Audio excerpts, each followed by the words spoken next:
Hello दोस्तों, राधे राधे, जय श्री कृष्ण। तो मैं बताने जा रही हूँ जितिया का विधि।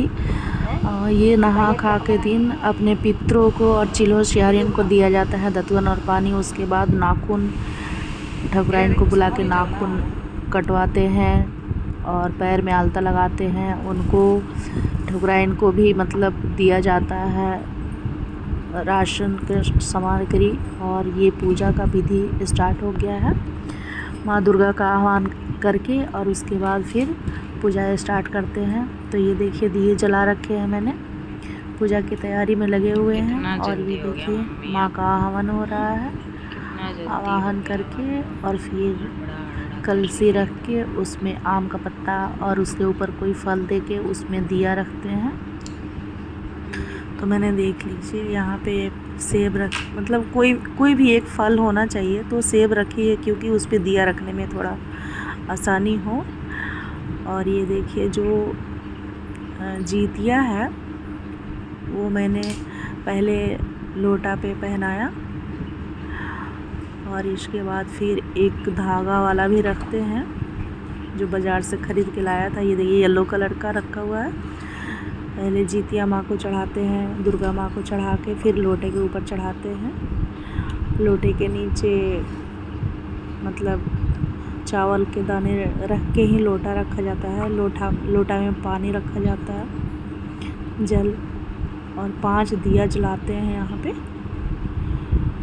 दुर्गा माँ को पहले टीका लगा देंगे।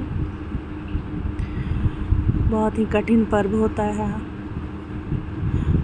नहा खा के दिन भी मतलब करीब आधा दिन निकल जाता है ऐसे ही। चुनरी चढ़ाया, माला चढ़ाया, तिलक लगाया, फूल प्रसाद से खूब अच्छा से पूजा। ये देखिए खीरा इसमें रहना बहुत ही ज़रूरी है। खीरा रखना एकदम अति आवश्यक है। खीरा का बहुत ही महत्व है जितिया पर्व में। ये देखिए दिया से जगमग हो गया। पहले पूजा करने के बाद ही कथा पढ़ना होता है। पूजा स्टार्ट हो गया है। वीडियो अच्छा लगेगा तो फिर आप लोग कमेंट ज़रूर कीजिएगा। एक छोटी सी कोशिश है मेरी तरफ से। वैसे पहले भी मैं बनाई हूँ वीडियो, बट फिर भी लगता है।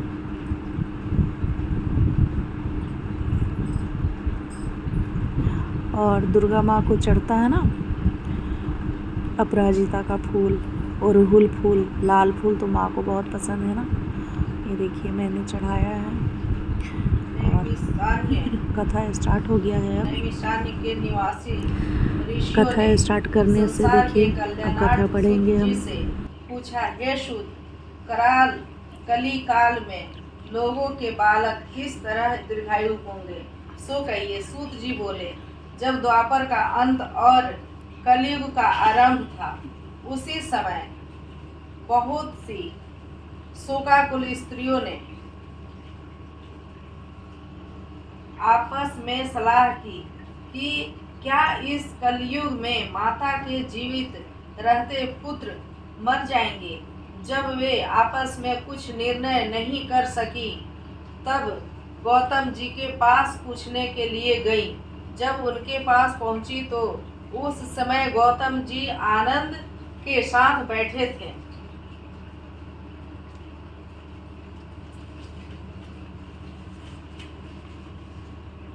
उनके सामने जाकर उन्होंने मस्तक झुकाकर प्रणाम किया। अदंतर स्त्रियों ने पूछा, हे प्रभु, इस कलयुग में लोगों के पुत्र किस तरह जीवित रहेंगे, इसके लिए कोई व्रत या तप हो तो कृपा करके बताएं। इस तरह उनकी बात सुनकर गौतम जी बोले, आपस में वही बात करूंगा, आपसे मैं वही बात कहूंगा जो मैंने पहले से सुन रखी है। गौतम जी ने कहा, जब महाभारत युद्ध का अंत हो गया और द्रोण पुत्र अश्वत्थामा के द्वारा अपने बेटों को मरा देखकर सब पांडव बड़े दुखी हुए, तो पुत्र के शोक से व्याकुल होकर द्रौपदी अपनी सखियों के साथ ब्राह्मण श्रेष्ठ धौम्य के पास गई और उसने धौम्य से कहा, हे विपेंद्र, कौन सा उपाय करने से बच्चे दीर्घायु हो सकते हैं? कृपा करके ठीक ठीक कहिए। धौम्य बोले, सतयुग में सत्य वचन बोलने वाला, सत्याचारण करने वाला,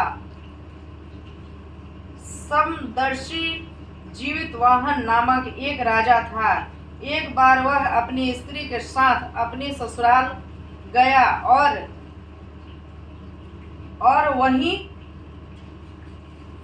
वहीं रहने लगा। एक दिन आधी रात के समय पुत्र के शोक से व्याकुल कोई स्त्री रोने लगी, क्योंकि वह अपने बेटे के दर्शन से निराश हो चुकी थी। उसका पुत्र मर चुका था। वह रोती हुई बिलख कहती थी, हाय, मुझ बूढ़ी माता के सामने मेरा बेटा मरा जा रहा है। उसका रुदन सुनकर राजा जीवितवाहन का तो मानो हृदय विदीर्ण हो गया। वह तत्काल उस स्त्री के पास गया और उससे पूछा, तुम्हारा बेटा कैसे मरा है? बूढ़ी ने कहा, गरुड़ प्रतिदिन आकर गांव के लड़कों को खा जाता है। इस पर दयालु राजा ने कहा, माता, अब तुम रो मत, आनंद से बैठो। मैं तुम्हारे बच्चे को बचाने का यत्न करता हूँ। ऐसा कहकर राजा उस स्थान पर गया जहाँ गरुड़ जाकर प्रतिदिन मांस खाया करता था। उसी समय गरुड़ भी उस पर टूट पड़ा और मांस खाने लगा। जब अतिशय तेजस्वी गरुड़ ने राजा का बाया अंग खा लिया तो झटपट राजा ने अपना दाहिना अंग फेर कर गरुड़ के सामने कर दिया। यह देखकर गरुड़ जी ने कहा, तुम कोई देवता हो, तुम मनुष्य तो नहीं जान पड़ते। अच्छा, अपना जन्म और कुल बताओ। पीड़ा से व्याकुल मन वाले राजा ने कहा, हे पक्षीराज, इस तरह के प्रश्न करना व्यर्थ है। तुम अपनी इच्छा भर मेरा मांस खाओ। यह सुनकर गरुड़ रुक गए और बड़े आदर से राजा के जन्म और कुल की बात पूछने लगे। राजा ने कहा, मेरी माता का नाम है शब्या और पिता का नाम शालिवाहन। सूर्यवंश में मेरा जन्म हुआ है और जीवितवाहन मेरा नाम है। राजा की दयालुता देखकर गरुड़ ने कहा, हे महाभाग, तुम्हारे मन में जो कुछ अभिलाषा हो वह वर मांगो। राजा ने कहा, हे पक्षीराज, यदि आप मुझे वर दे रहे हैं तो वर दीजिए कि आपने अब तक जिन प्राणियों को खाया है वे सब जीवित हो जाएं। हे स्वामी, अब से आप यहाँ बालकों को न खाएं और कोई ऐसा उपाय करें कि जहाँ वो उत्पन्न हो वे लोग वहीं बहुत दिनों तक जीवित रहें। धौम्य ने कहा कि पक्षीराज गरुड़ राजा को वरदान देकर स्वयं अमृत के लिए नागलोक चले गए। वहां से अमृत लाकर उन्होंने उन मरे मनुष्यों की हड्डियों पर बरसाया। ऐसा करने से सब लोग जीवित हो गए जिनको कि पहले गरुड़ ने खाया था। राजा के त्याग और गरुड़ की कृपा से वहां वालों का बहुत कष्ट दूर हो गया। उस समय राजा के शरीर की शोभा दूनी हो गई थी।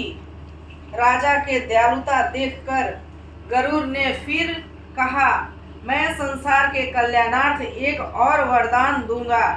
आज आश्विन महीना के कृष्ण पक्ष सप्तमी तिथि से रहित शुभ अष्टमी तिथि है। आज ही तुमने यहाँ की प्रजा को जीवन दान दिया है। हे वत्स, अब से यह दिन ब्रह्मा भाव हो गया है। जो मूर्ति वेद से विविध नामों से विख्यात है, वही त्रैलोक्य से पूजित दुर्गा अमृत प्राप्त करने के अर्थ में जीवित पुत्रिका कहलाई है। अतः इस तिथि को जो जो स्त्रियां उस जीवित पुत्रिका की और कुश की आकृति बनाकर तुम्हारी पूजा करेगी तो दिनों दिन उसका सौभाग्य बढ़ेगा और वंश की भी बढ़ती होती रहेगी। हे महाभाग, इस विषय में विचार करने की भी आवश्यकता नहीं है। हे राजन, सप्तमी से रहित और उदया तिथि की अष्टमी को व्रत करे, यानी सप्तमी विधि अष्टमी जिस दिन हो वह उस दिन व्रत न कर शुद्ध अष्टमी को व्रत करे और नवमी में पारण करे। यदि इस पर ध्यान न दिया गया तो फल तो नष्ट हो ही जाएगा और सौभाग्य भी अवश्य नष्ट हो जाएगा। जीवित वाहन को इस तरह का वरदान देकर गरुड़ वैकुंठ धाम को चले गए और राजा भी अपनी पत्नी नैमिषारण्य के निवासी ऋषियों ने संसार के कल्याणार्थ सूत जी से पूछा, हे सूत, कली काल में लोगों के बालक किस तरह दीर्घायु होंगे? सो कहिए, ये अतिशय जब दुर्लभ व्रत तुमको बताया है। इस व्रत को करने से बच्चे लिया और अपने सखी सियारिन को बताया।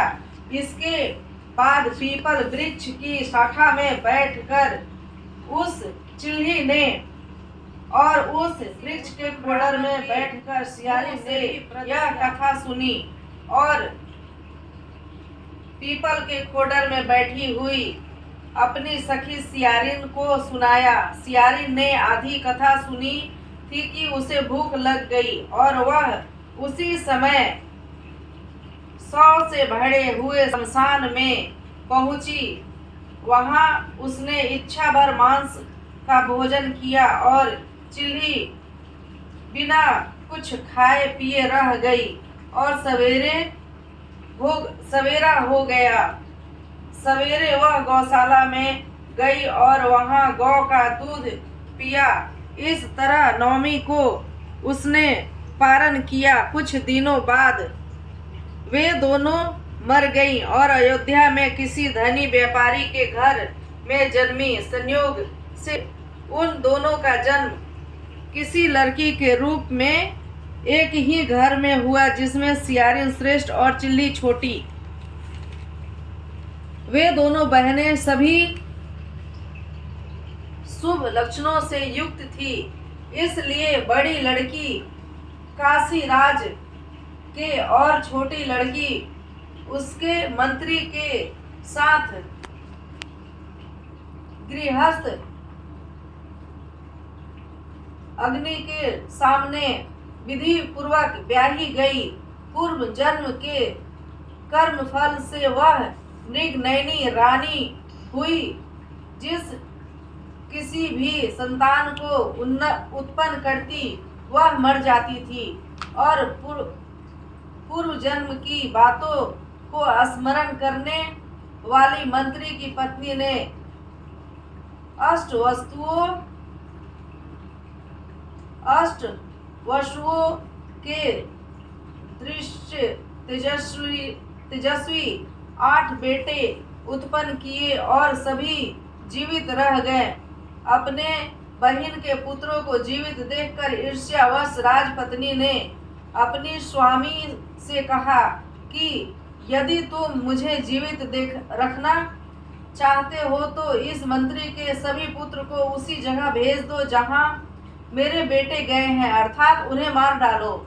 यह सुनकर राजा ने उस मंत्री के पुत्रों को मारने के लिए कई प्रकार के प्रयोग किए, पर मंत्री पत्नी ने जीवित पुत्रिका के पुण्य बल से बचा लिया।